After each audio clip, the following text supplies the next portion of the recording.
All right, I'm here, Nerd Headquarters, Gunnar, with three people who play games far, far, far better than I do. I'm once again going to have you guys introduce yourselves. Also, if you want to identify the game that kind of made you a pro gamer. Oh, sure. I'm Mike Hastr0, and I'm really well known as a Call of Duty pro player in the Call of Duty community, as well as Major League Gaming Pro, and I've been competing in events for about 6 years.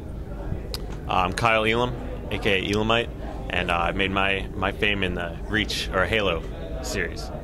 And I'm Andy Bravo-Radinsky, I coach pro Halo teams, and I've been doing that for just about 6 years.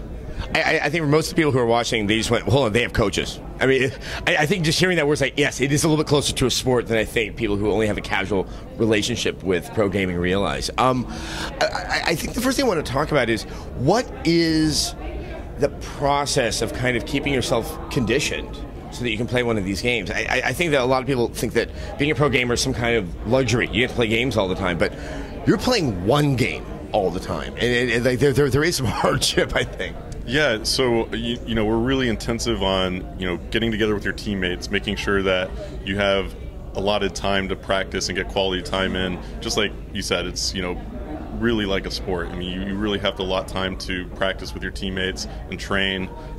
You always also have to keep yourself in a pretty good physical condition as well. A lot of people say that actually does help you out, in terms of keeping your mental focus and endurance, because we play these tournaments we'll play 12 hours, through the day competing, and there's a lot of pressure there. But yeah, I mean, like you said, it's kind of that sport aspect, the same thing that pro athletes do. We kind of try and keep that same type of focus and that mentality when we train to play and compete.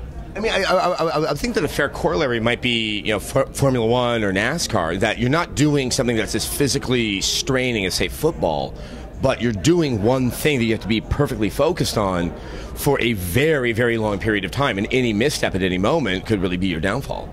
Yeah, like I think a lot of people, you think of, oh, you're a pro gamer, that nobody can, unless you're a pro gamer yourself, can appreciate the time and the skill and dedication that it takes to actually perform and compete at a top level.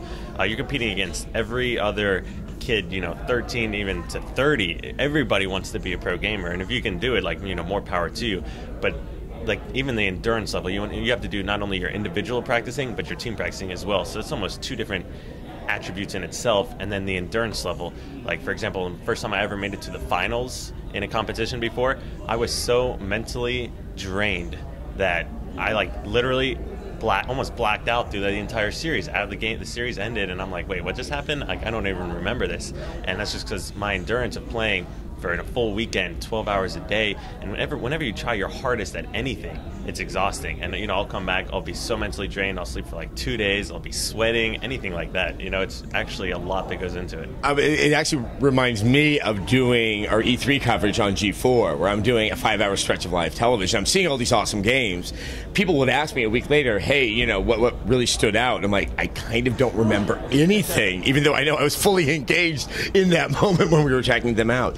As we were talking about that you need to be in shape, I mean, is there a certain diet that you try to focus on, that's something that keeps your blood sugars kind of high so you can maintain that focus? Yeah, I'd say one thing that I remember back when I first heard about pro gaming, I was watching Fatality interviews, and he talked all about neurotransmitters and stuff and keeping your edge, and it's just, being... So along with an active lifestyle, of course, it's like at tournaments, especially, Adam, you and I talked about this earlier, people really try to maintain that, the routine, because you're at home and you're practicing, you fly out to practice with your team for a week usually, and then you head out to the tournament. And if there's all these variables when you get to the tournament, then things are going to be different from when you practice. So I'd say a good percentage of MLG professional players definitely eat healthy. They're working out at the gym every night at the hotel. And it's getting obviously a good meal and just feeling good all day. You have nerves, your stomach is turning the whole day. You're, like you said, sometimes you have to sleep on the floor in the pro lounge because ridiculous schedules depending on who wins. Some team upsets these guys and everything like that. And one thing that I thought was really important that Kyle, you and I were talking about earlier, was the fact that, and Adam, you touched on this too, one misstep and the tournament is going to be it. So Kyle was saying, if you practice with your team for the whole event, for the whole month before the event, that you're going to be ready for any situation. And say the team across from you has played through that situation 5 times in the last week, they're going to make the correct play, and that's going to be your downfall. So, obviously, don't get us wrong. It's awesome to be able to play video games this much and to do what we love. but there's certainly the pressures that go along with it that I'm sure a lot of people really aren't tuned into.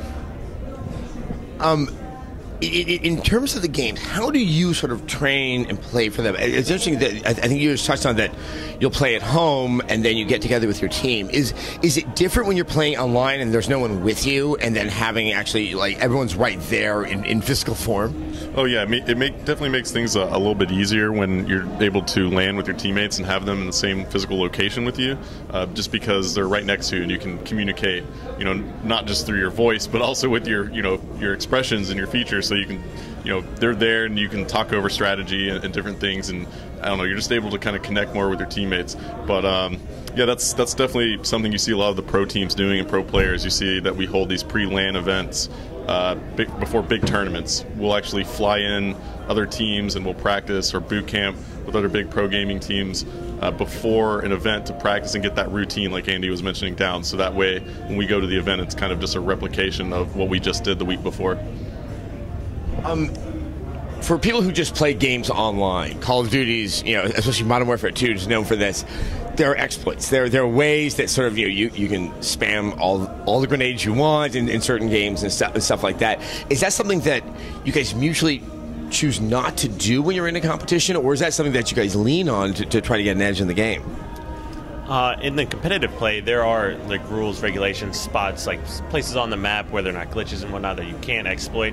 I think especially with some of the newer games like Halo Reach now, there really aren't as many exploitations as there were in like the Halo 2 or Halo 3. And it was like a cool thing about Halo 2 was the evolution of the competitiveness of the game over the course of its life. Video games obviously have a very short life before the next title comes out.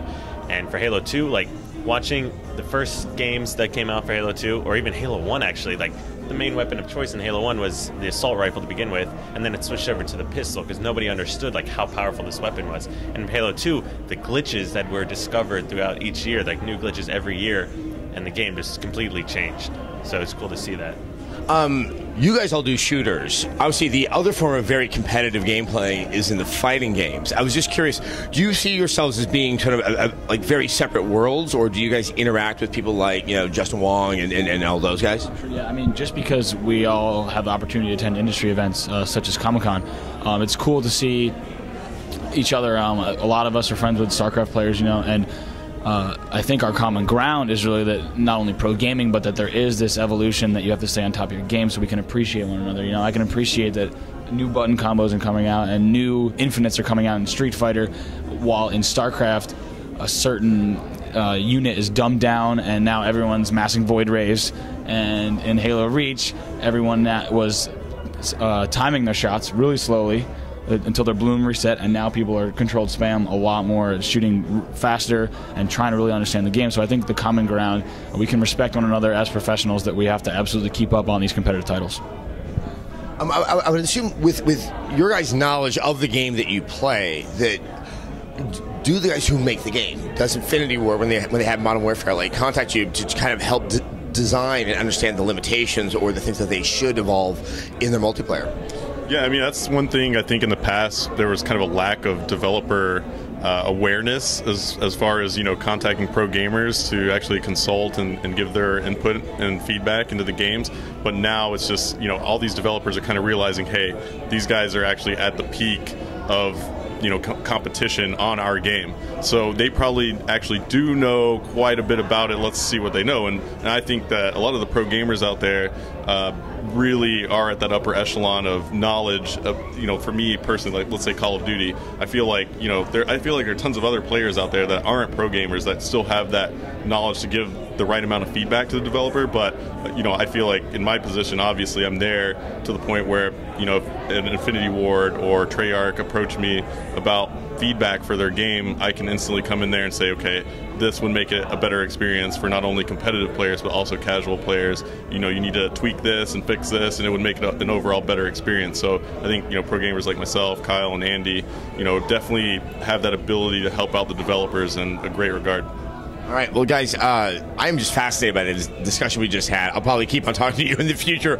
about all of this. But yeah, I think what we've demonstrated here is that pro gaming is not this novelty that kind of sits off there in the corner, that you guys are the real deal, and you're a great asset to the gaming industry. Thanks so much for your time. Thank you. Thanks, Adam.